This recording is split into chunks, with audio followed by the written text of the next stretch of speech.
This lesson will be about limits and loss of significance errors. So let's just begin by looking at a simple function. We have our function f of x, and we'll say that it equals x squared times the square root of x to the fourth plus 8 minus x squared. Now we can plot this on a calculator, and if we zoom in really close to the area where y equals 4, we get a graph that looks something like this. So I drew a little squiggle thing here to indicate that there's a break in the axes of the graph.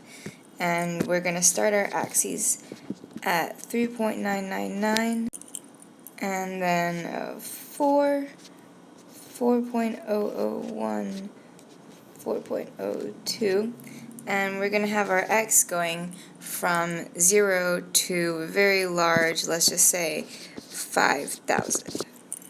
Okay, so if we graph this, what we end up seeing on the calculator is that it starts out kind of shaky, and as x gets larger and larger, the function starts to become really erratic and funky looking. But now suppose we were to do some algebra to our function before we graphed it. So we'll take our function here, and let's say we multiply it by the conjugate of our radical expression. So we end up something like this, and then of course if we want to keep the value of the function the same, we also have to divide by that same thing. Now if we evaluate the algebra, what we end up with is 8x squared over the square root of x to the fourth plus 8 plus x squared. Now if we take this function in disguise and plug it into our calculator, what do we see? We actually see something really different from what it was. So now, again, I'm going to zoom in on the area where y is close to 4. And so I'll just label the 4 here. And again, x is going to go from 0 to something large like 5,000. And our graph is just a nice, perfect, straight line at 4. So what happened? Did we trick the calculator? Before we continue with looking at that function, let's just see an example of a case where a calculator fails us.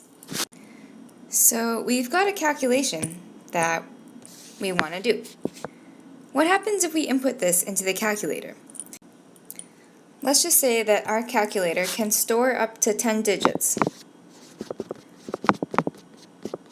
In that case, it'll take the first number here and store it as 2.000 all the way down with 9 zeros.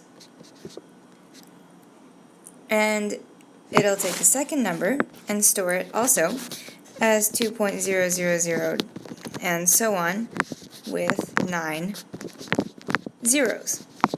And so then, when it subtracts, it thinks that the answer is just 0. But if we were to actually do this calculation by hand, then we would find that the real answer is 0.00 and so on with 13 zeros, and then a 4 times 10 to the 20th.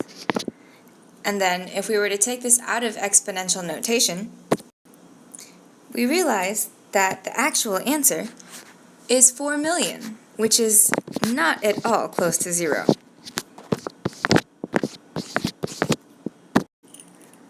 Something similar happens when we write our function as we had it in the first case.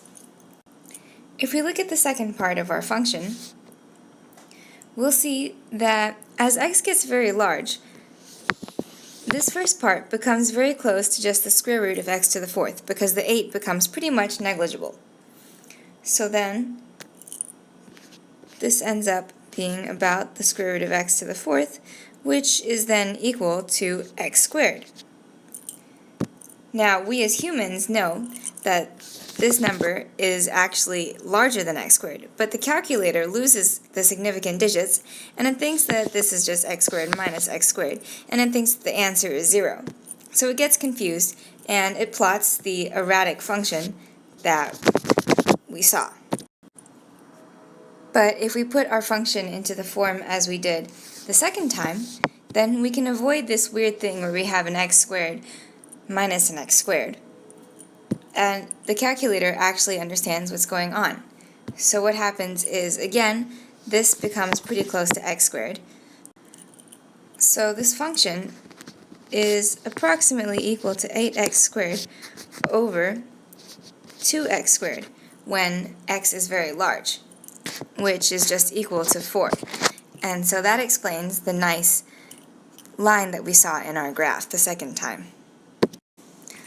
So basically the moral of the story here is don't trust your calculator, and when you're evaluating limits for very large x's, make sure your calculator isn't losing valuable information that you need.